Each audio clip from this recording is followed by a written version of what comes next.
कौने दुल्हा सुनैलन से कौने दुल्हा घोड़ा पीठ भेला सवार रे गवनवा घोड़ा पीठ भेला सवार रे गवनवा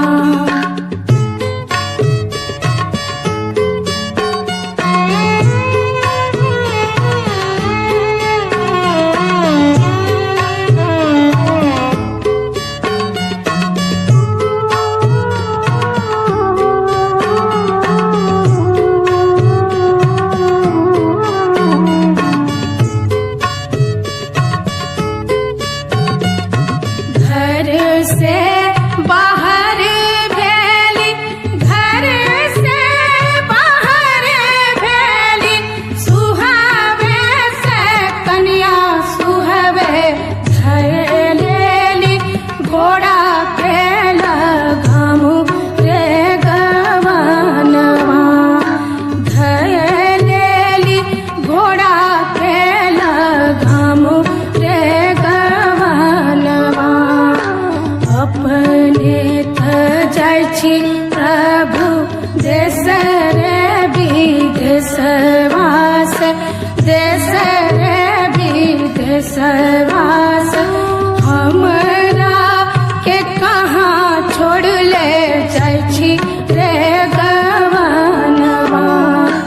हमरा के कहाँ छोड़ ले जाइ छी रे गवनवा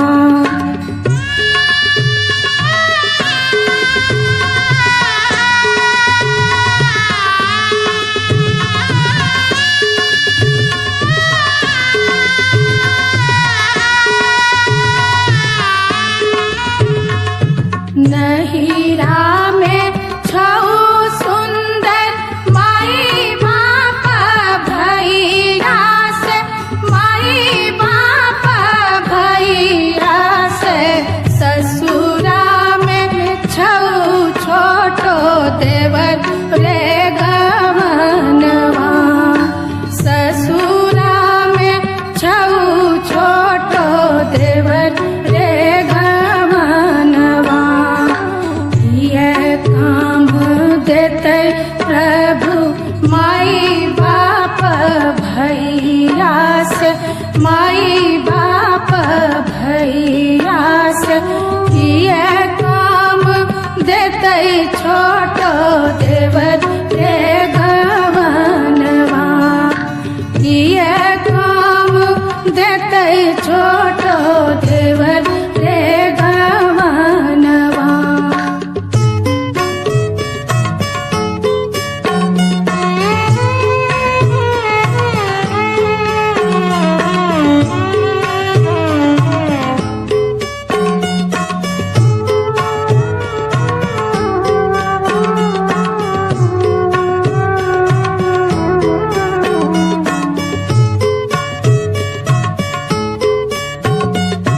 दिवस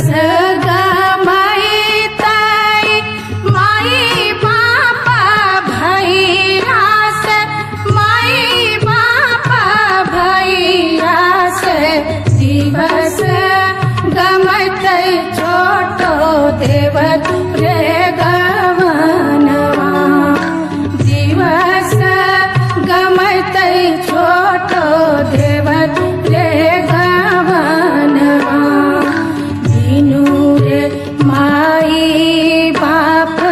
कैसन नहीं हरवास कैसन नहीं हरवास बिनु स्वामी कैसन ससुरारी रे गवनवा बिनु स्वामी कैसन ससुरारी रे